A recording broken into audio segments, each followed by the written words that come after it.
Hey, good morning, Georgia. Good morning, Faith. How's it going? Good morning. It's a rainy day here in Georgia. Yeah, we're at the Capitol today. I'm in my office. You're in our conference room, so our audios don't merge together. We've got our regular committees here at the commission, and then we start our big integrated resource planning period on Monday. But before we do all that, we're going south today, southwest. Where are we going to be today, Faith? We're down in Albany, correct? That's the correct pronunciation? Yeah, that's right. We've got several guests today. We'll talk to James Lucky from Albany Green Energy. I was just recently there. He gave me a fantastic tour of the plant. We're going to talk about just the best kept secret in Southwest Georgia, which is his plant. We're going to, as always, have our human trafficking spotlight with Open Arms Incorporated, a nonprofit agency there, and Rosalind is going to be interviewed by Faith. We got my new friend, Pastor Daniel Simmons from Mount Zion, and we'll have the pastor as our good citizen today. But we're going to start, and we'll throw everybody to the green room except the mayor. Mayor, it is good to have you on Community Focus. And I just have to say that, when I was in Albany recently, the EV chargers, some of the newer restaurants downtown. I stayed there at the Hilton Garden Inn right there on the river. It looks like there's a lot of very positive things happening in your community right now. Commissioner, let me just start by thanking you for having us today. But yes, I'm delighted to have an opportunity to speak about the advances we're making here in Albany. We've had challenges, just some background. Our population is less, according to the 2020 census, as it was in 1990. Dougherty County's been losing population for some time, which is true of much of Southwest Georgia. Unfortunately, we have extremely high poverty rates, which is also reflected in the demographics for most of our region. And of course, we had in the 2000s a sequence of large plant closures that created a lot of unemployment.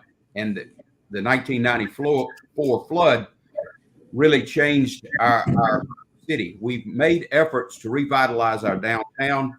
And I just am very proud that we've had some citizens who have made the commitment to come downtown.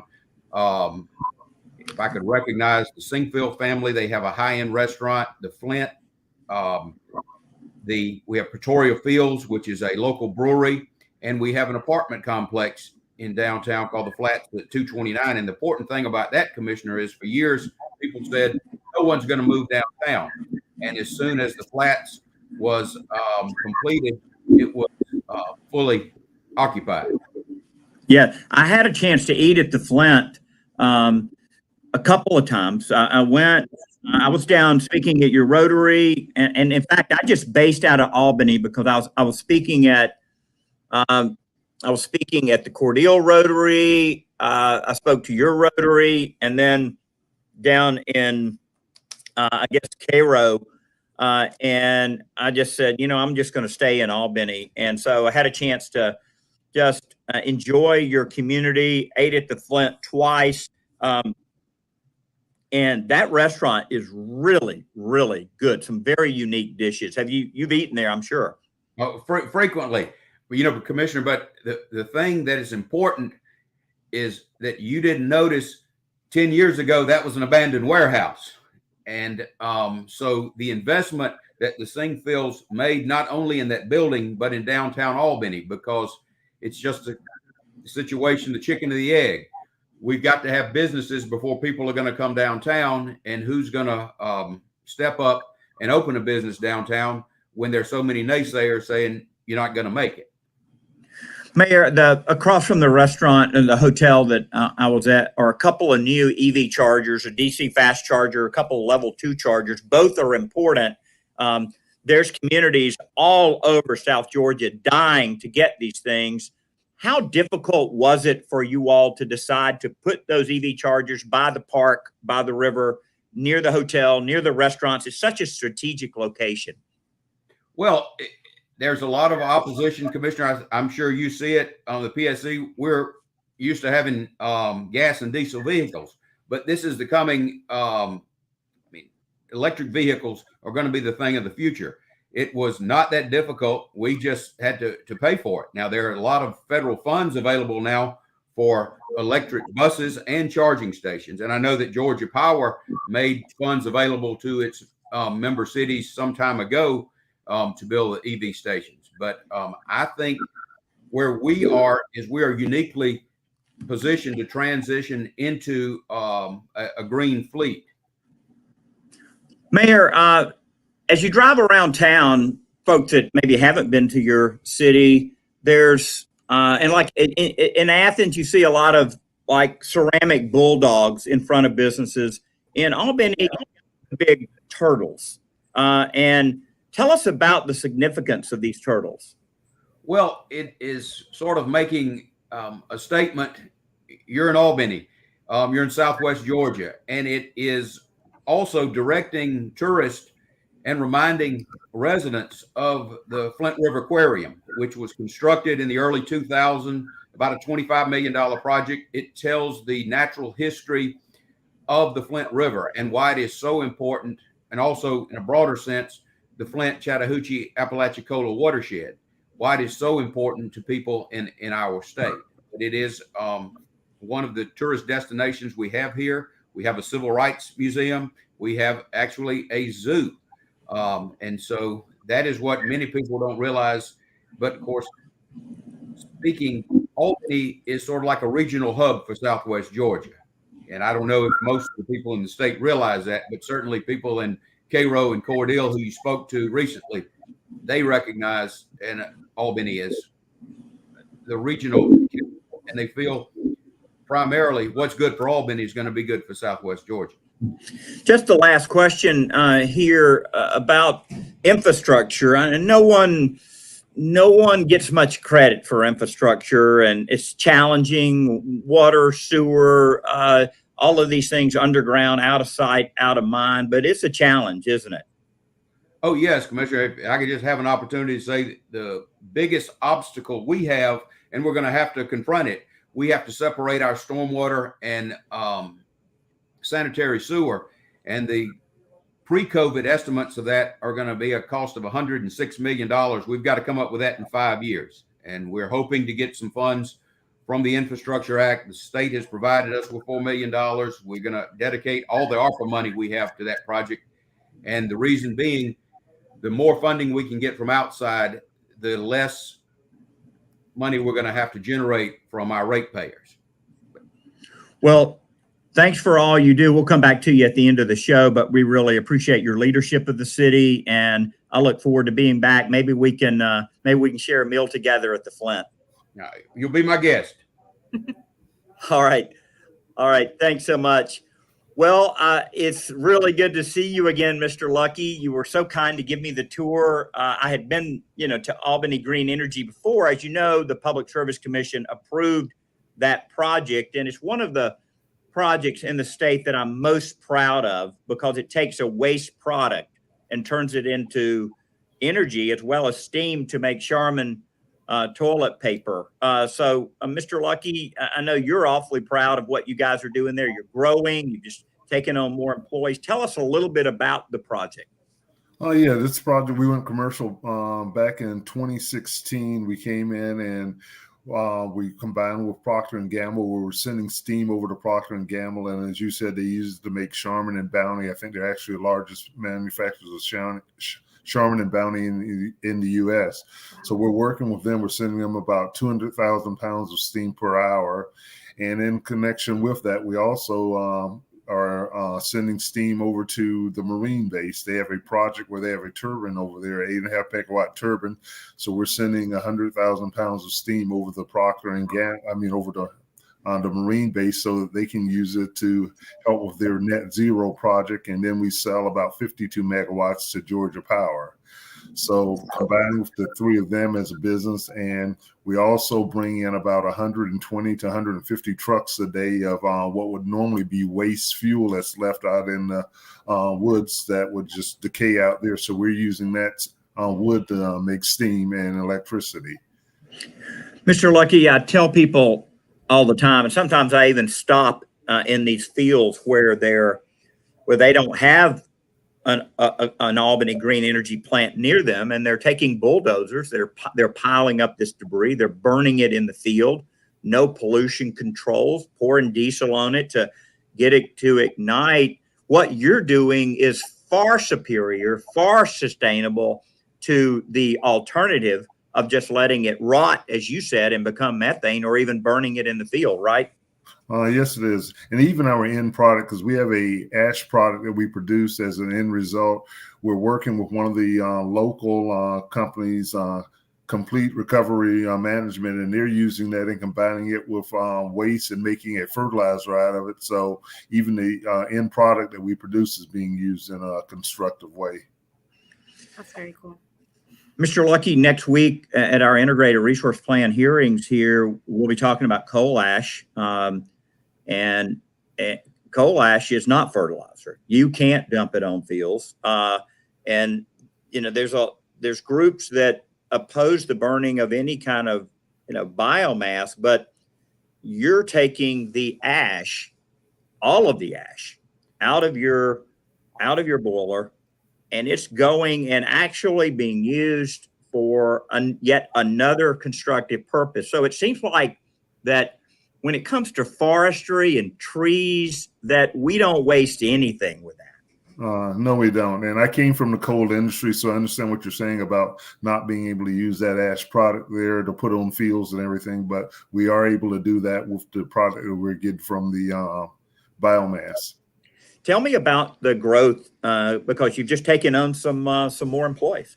Yes, we've taken on the fuel handling responsibilities for our facility. So we just hired additional 7 employees to do that. And we're hiring another 3 employees to help with the operations and maintenance of the plant.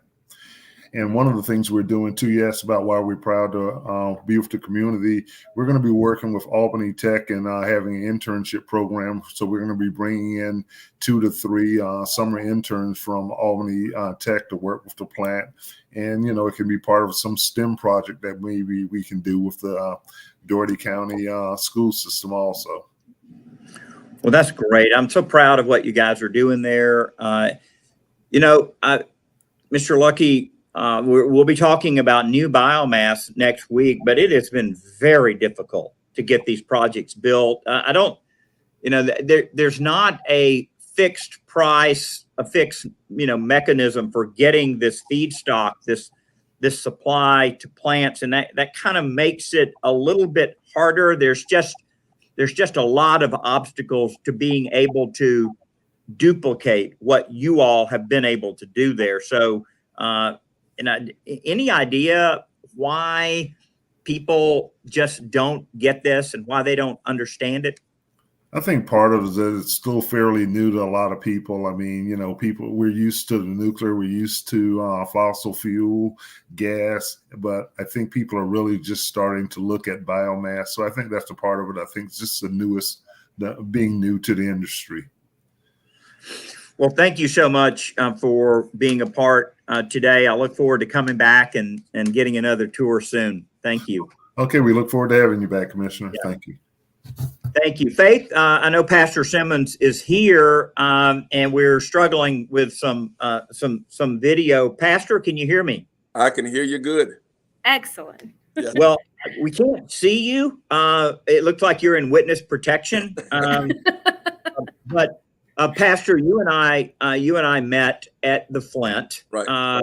And actually, the proprietor of the Flint said, "Hey, you need to meet Pastor Simmons over there." And I went over, shook your hand, and I'm going to be appearing with some of the pastors that you fellowship with, and talking about some of the programs that we have here at the Public Service Commission to help low-income ratepayers. Tell me about the pastors group that you kind of put together. All right. First, let me just thank you for having me on with all of these other wonderful folk from Albany. But the Pastors Group is a group that was organized during COVID. We had some organizations in town already, but they were not focused on addressing the needs brought about by COVID. And to be honest, it would have been difficult to redirect those organizations because they were so fixed in what they were about. So this new organization came on, and about 22 churches came together.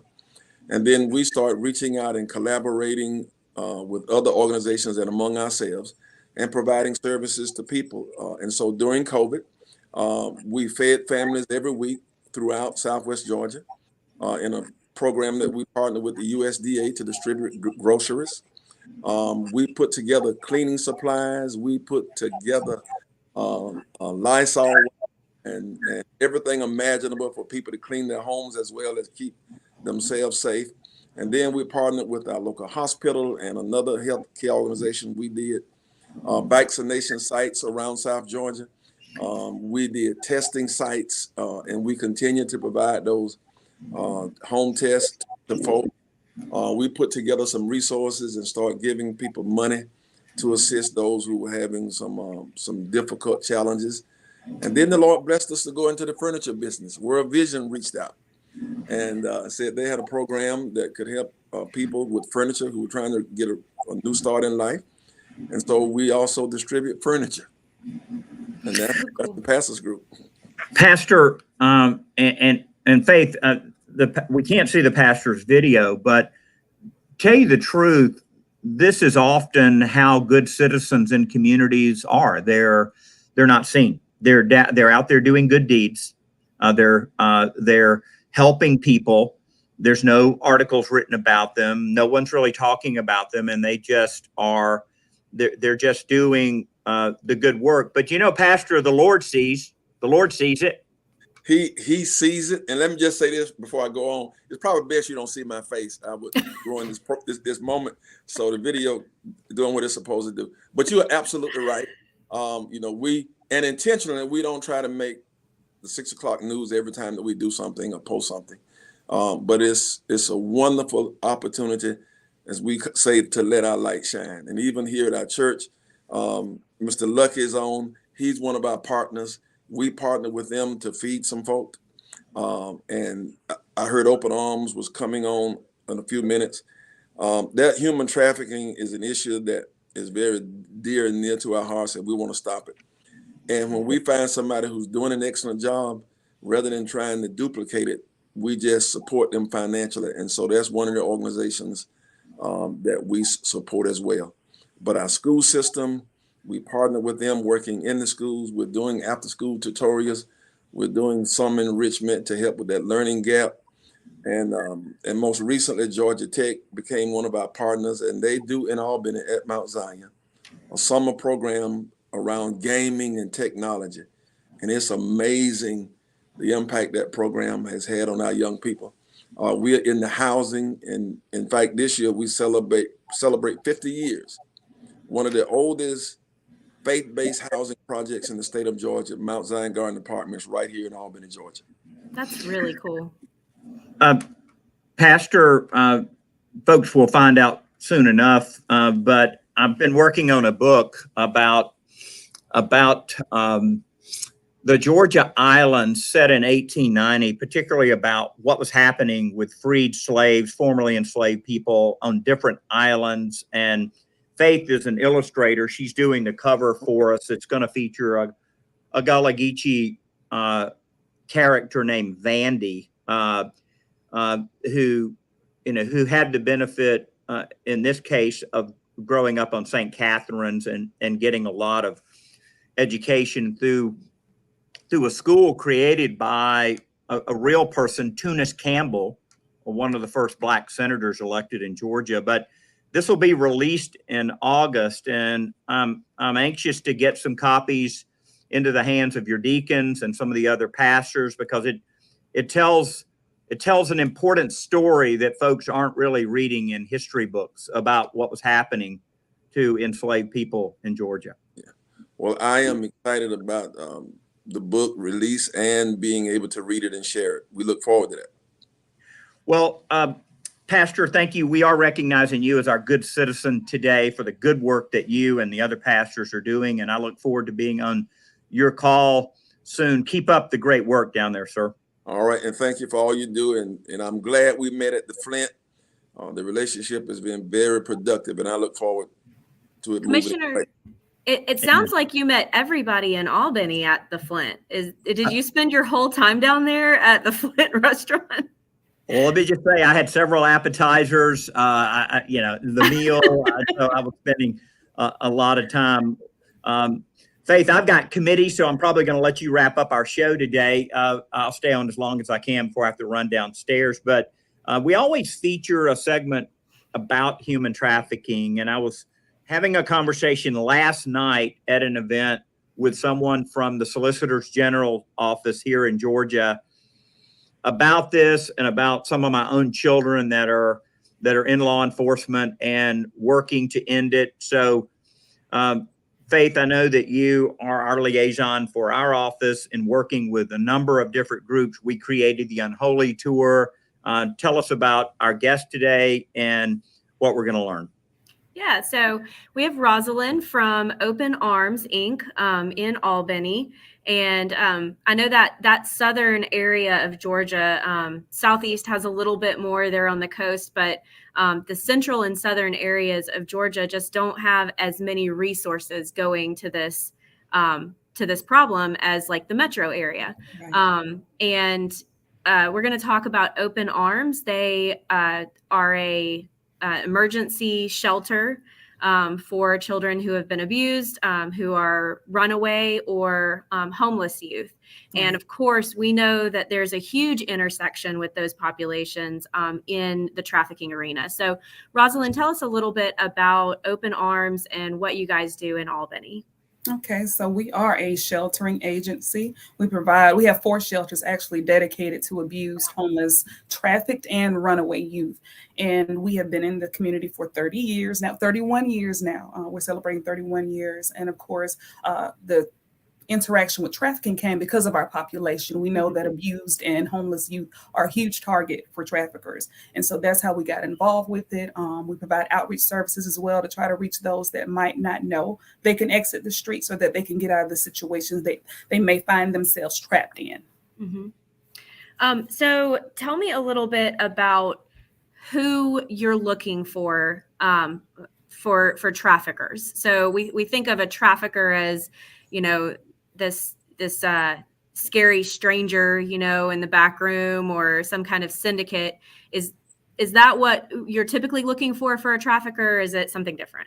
Well, actually, 40% of the people that traffic youth are family members, actual family members. And another 30% actually ends up being a boyfriend. And then there's the intersection with other friends of family that makes up another 15%. Then you have the remaining percentages being strangers and employers, because when we talk about trafficking, we also talk about labor trafficking as well. Yeah. We don't think of employers as being traffickers, but that labor trafficking aspect, especially in rural areas with a lot of agriculture, is huge. So how do these predators target youth, especially the youth that you work with? Well, the huge population right now is social media and online, a lot of hidden apps that youth have access to. We also find them outside of government assistance agencies, wow, soup kitchens where they know impoverished youth may be, youth that are at risk. They're targeting those areas, bus stops, bus stations, youth that are hanging on the streets. A lot of people look at just females, but our first interaction with human trafficking was a set of 3 males that were being trafficked. Started off in labor trafficking and ended up in sex trafficking. And so they're finding those areas where the at-risk youth are. And that's where they're going. So like I said, the huge population right now, social media, and of course with COVID, you look at the rates going up even more. Yeah. So what red flags should community members who are trying to keep an eye on our kids, what red flags should they be looking for to identify risks of someone being a trafficking victim?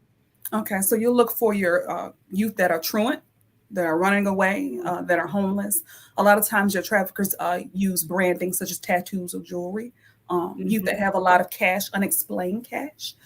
If you have a youth that's in a community that's not familiar with something that they should be familiar with as far as resources or places, it might be because they're in a community that they're not from. They've run away from home. So a lot of medical professionals may need to look at that if they are asking questions that they should know. If they're in this community and they don't know, that's another sign. If they have keys, hotel keys, things of that sort. If they have a new boyfriend or girlfriend that they're evasive about. Personality changes, dramatic personality changes. Start looking at those things. Also, the physical bruising they may have. Of course, abuse is a thing. Even clothing that may hide bruising. We know in South Georgia, if somebody's wearing a sweatshirt in 100 degrees, that might be something they're hiding. So those are a few things they can look at. Also, inconsistencies in their stories. If there's constant lying about age and things of that sort, those are some signs that you can really look at. And then also, if there's somebody always around that's controlling, that's another sign. Watching them. Yeah. So you mentioned tattoos. One of the groups that we work really closely with is a tattoo cover up and removal, Atlanta Redemption Inc. So they work with women who have come out of trafficking situations or out of the sex trade or self-harm or substance abuse that need to cover up those marks and kind of get a new start with that. And they have tattoo artists all over the state that they work with that they can take these women to get those brands or tattoos of ownership turned into something beautiful or get them removed. And, that's just to me, that's one of the most beautiful stories to me is using art to give someone a new start like that so that they're not living with that reminder on their body every day. And kind of physically breaking those chains. I think that's just such a cool program. And I'll connect you with her if you're interested in that. Yes, definitely. Because I know you've got some tattoo artists down in Albany that might be interested in taking part in something like that. Right. And I think it's important because Metro has a lot of those resources and we need resources like that here in Albany and in South Georgia. Yeah. Well, thank you for coming on with us. I really appreciate it. I really appreciate the work that you're doing. It's hugely important. And, like you mentioned in this age of COVID, kids weren't in school. A lot of trafficking, a lot of abuse gets caught by members of school staff. Right. And we didn't have that advantage of somebody else looking after our kids during COVID. And so I just really appreciate the work that you're doing with kids who are more vulnerable. And thank you all for shining a light on human trafficking. Absolutely. Well, thank you everybody for coming on. Mayor, Mr. Lucky, Pastor Simmons, really appreciate all of y'all coming on with us. Like the commissioner said, he had to go down to committee meetings for his day job, his official job. But we want to thank you again for helping us highlight the city of Albany down there in Southwest Georgia. We are skipping next week, Community Focus. We have a conflict, but we will be back on the 14th visiting Elberton, which is kind of the opposite end of the state from you guys. But we'll be up in North Georgia in a couple of weeks. And we just love this program, love to get connected with different communities throughout the state of Georgia. And I really appreciate all that you guys are doing down there in your community. Thank you. All right. You're welcome. Thanks for coming on. Thank you. Thank you.